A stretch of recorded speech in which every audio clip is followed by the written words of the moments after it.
You're the first ones on the scene a lot of times. I get that. You have to tell the story. Yep. You know, gather the story from the patient or, you know, whoever you're interviewing. And it can be stressful.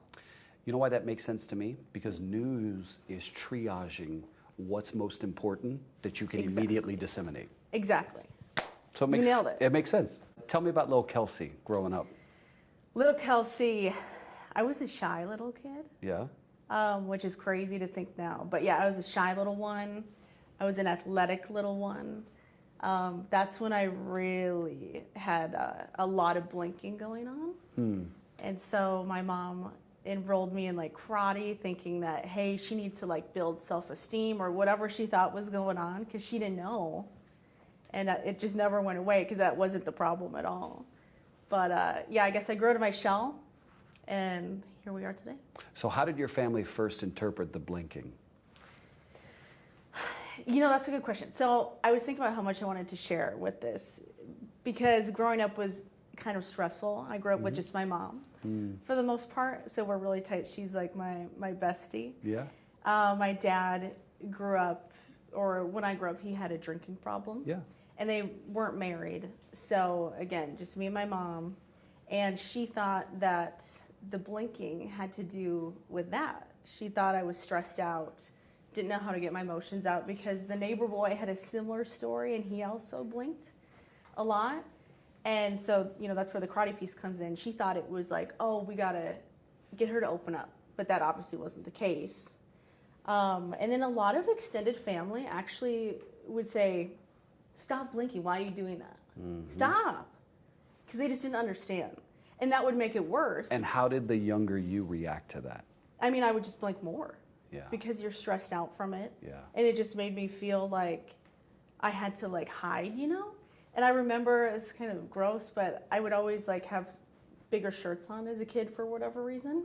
And I remember when people would say that to me, I'd kind of start like covering my face a little bit, because I just didn't want to be seen, if that makes sense. You didn't want to be seen. Yeah. Interesting. Yeah. But I don't feel that way now. So it was humiliating. In some ways, you know, I always had friends. I was fortunate in that aspect, but I did, you know, get made fun of for sure. I remember one time on the bus, I was like painfully shy, and I was just sitting there, and all these kids are just pointing at me, and they're like, why is she blinking like that, talking to each other? Why is she doing that? It looks so weird. And I just sat there like, you know, bright red. And I didn't say anything, of course. I so identify with that. I'm sure. I so identify with that. I mean, I say my childhood was like tormented because of it. I mean, Really? I was gay and I had Tourette's. I was a walking freak show. I'm gay too, so it's... You're gay too? Yeah. So we're literally the same. Well, there you go. Yeah. My childhood was the worst time in my life. By far. Do you feel like your tics were worse when you were a kid compared to now? When I think back, I don't think so, but when I watch family videos, I am blinking and ticking up a storm. Same. Yeah. Same. Yeah. And you're like, wow, it was that bad? Totally. So my memory is, no, I can't remember it being that bad when I was a child, but I watch these family videos and it's kind of uncomfortable for me. Because my mom is constantly like, David, because my Tourette's were not only the blinking, but it was like some OCD fixating. Same. Like, Lord, I fixate on stuff. Oh yeah, and I was reading that that's pretty common, you know, coming with Tourette's. They're tied together, same with like ADHD and ADD, you know. I feel like I maybe have that too, I don't know. Well, and for that reason, it's also why I grab onto a story like a dog on a bone. And I don't know if that translates to you too. I feel like it makes me a good journalist. Oh yeah, absolutely. And your house is like spick and span, so. Oh no, see, I don't relate to that. Okay. No. See, I'm like, everything's gotta be great. No. My partner would tell you I'm a bit messy. Okay. Yeah, a bit messy. Not me, I can't handle it. But the fixate, do you feel like your Tourette's in some way helps you in your job? You know, that's a great question. In many ways, yes, but very subtle ways, right? How so? I think we're always trying to have a conversation in our job, right?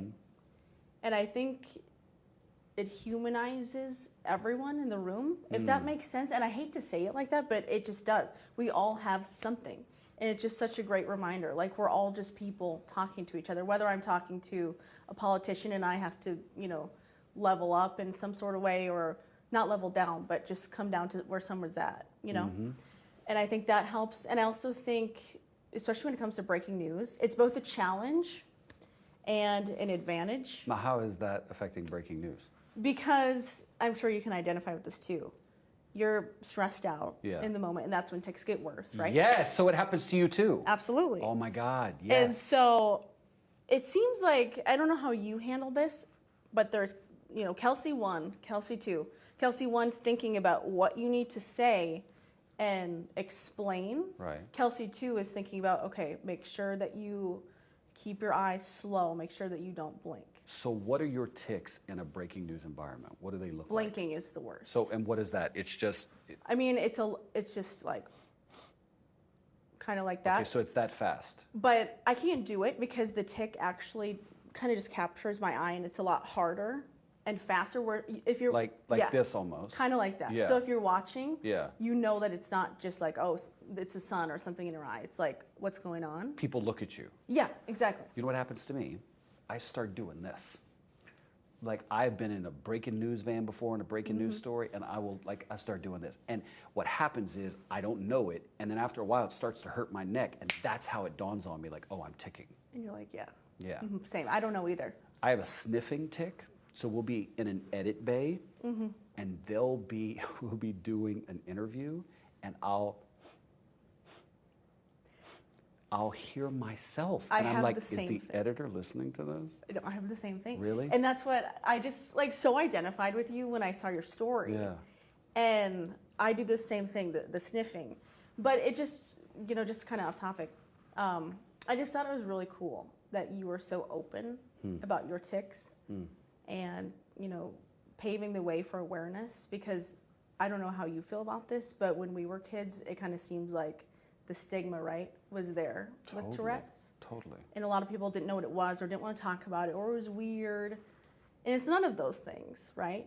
And so you're someone who totally paved the way for that, because I was frankly terrified to get diagnosed because of what we do. I was terrified to tell my news director. Because of what would happen?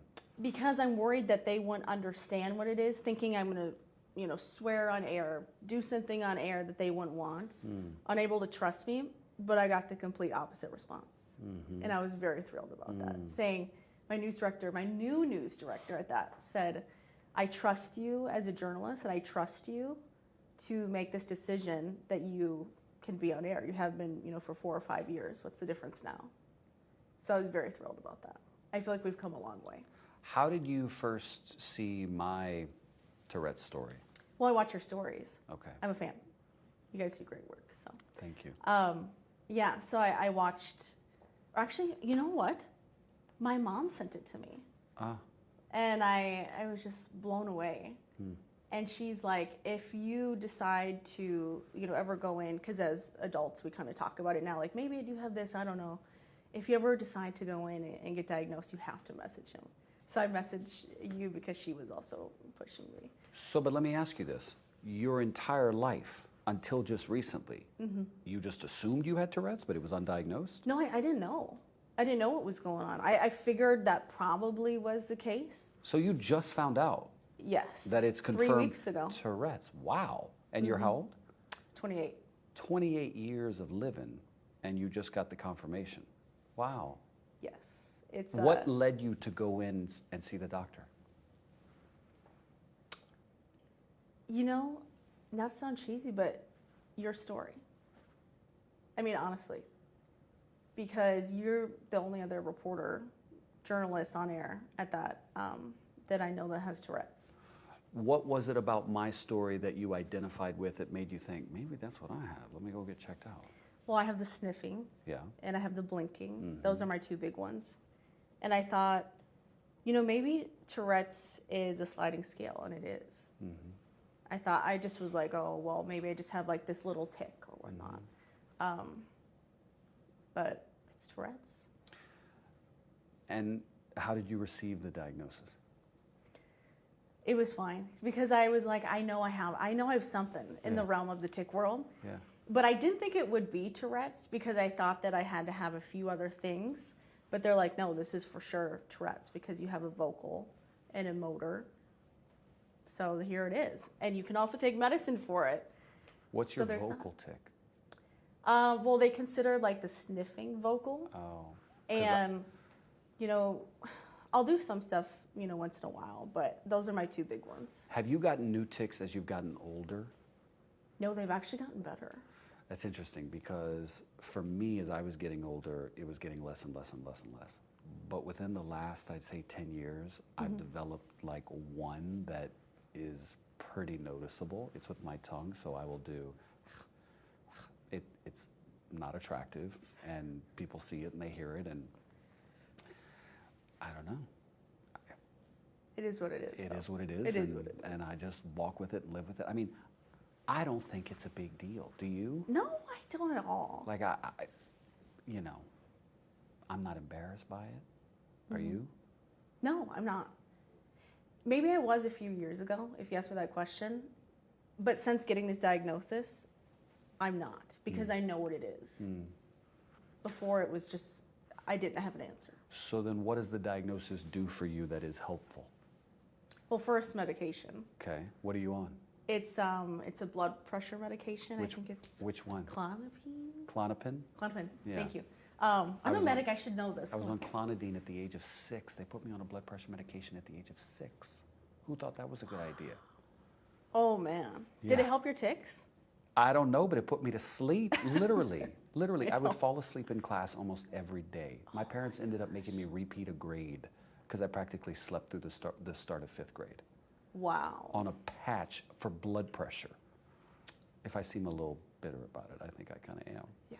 So I can you're imagine so you're on Klonopin. I have low blood pressure to begin with, so I'm a little bit scared to take it. I actually haven't taken it yet, but I'm Okay. excited that there's actually something that I can look to if I need it, which I do because I work mornings now. And as you know, when you're tired, it comes out more. Yes. And you know, just going back to the diagnosis, I was watching back videos of me shooting like look lives, Yeah. and I realized that I can now control my blinking, right?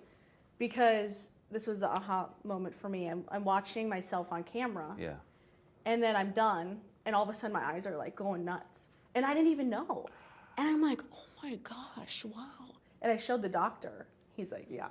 Like, of course that's Tourette's, girl. Like, come on. Do you know why I'm smiling? Because my dad, the first time he saw me anchor a newscast, said that I would tick in the commercial break, and then as soon as we came back from commercial, it stopped. Isn't it weird? Yeah. I just still don't understand how we can control it that well. But I don't feel like I'm controlling it. Do you? I do, but I feel like I have to let it out. And so I was actually talking to my director like a week ago, and I was telling her about this, and I'm like, have you seen anything or have you noticed? Because most people are like, yeah.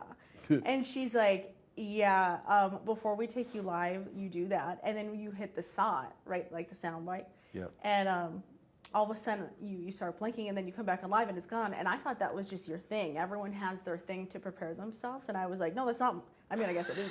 Like, no, that's not like my thing. I didn't even know it was happening. Yeah. And it was also weird because I have ptosis.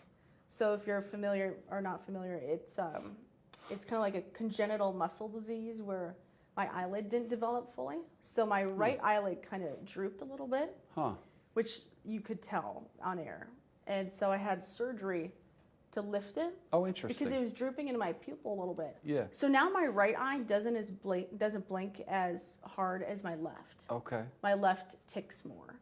Oh. And I don't know. Interesting. Yeah, it's really weird. And I don't understand the correlation, and the doctors don't either. Huh. So maybe there's something to that. So back to the medicine. Klonopin. Yeah. What else? Just that. Just Klonopin. Yes. Okay. So I got off medication. I think I was probably 18 or something. How do you feel about that? Sometimes I feel like I could use it again. Yeah. Yeah. But we don't need it. You know, it's nice to embrace it. Yeah. I'm super okay with it. And do you know what makes me even more okay with it? Being open about it. Yeah. I agree. It's very freeing, wouldn't you say? Very. And it's nice that we live in a world where we can be ourselves. I feel like 2022 is a more empathetic world than previous times. Oh, yeah. I'd like to think. Absolutely. So yeah. I mean, just listen to the stories of our childhood. Correct. You know, if anyone were to say, you know, stop that, stop blinking, I don't think I would hear that today. Yeah. I mean, I'm sure from some people, but not the people that I surround myself with. Yeah. For sure. What did your mom say when you got the diagnosis? Well, she's like, well, yeah, I'm not surprised. And I'm like, well, why would you bring me in earlier, you know? And I love my mom to death, so I don't like to give her too hard of a time. But she, again, you know, didn't realize that it was that. But she did share with me that when I started karate and the instructor saw my blinking, they told her it was Tourette's. Mm. And I guess just nothing came of that. Hmm. I don't know why, but it kind of would have been nice to know. Just to have that comfort and clarity. So when people ask you, why are you doing this? You have an answer. Or you know why you're doing it yourself. Did your mom at any point over the course of your life want to take you to the doctor? She did, but she thought it was a breathing thing because I also did the sniffing. So she's like, can you test for asthma? Way off base there. Really.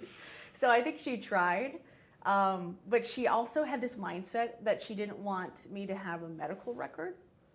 Because I don't really have any other conditions, you know, besides the ptosis and Tourette's, obviously. So she didn't really follow up on it after that. What does the diagnosis do for you? That's a good question. Let me think about that. It's clarifying. It's comforting. Because I know why I'm doing what I'm doing. There's no question. I don't have to go back and think, oh, was I anxious about that? Before you had the diagnosis, what did you think of yourself? I just thought maybe I just get stressed out, nervous, and I just start blinking. I don't know. And then also, you know, the fact that the surgery helped my right eye. I was like, do I need surgery on my left eye? Is this something else? Is there something wrong with my eyes? Why do I keep sniffing? I don't know. Were you ever hard on yourself to the point where it was like unhealthy? Like you were really beaten up on yourself about it? You know, not really. Good. It's not like it plagues my life. But it's really nice to know what the heck's going on. Yeah. But do you have any advice for me for the after that I'm about to go through here? Tell your story often and pick up the ambassador torch and carry on. I love that. Very good. And carry on. Mm-hmm.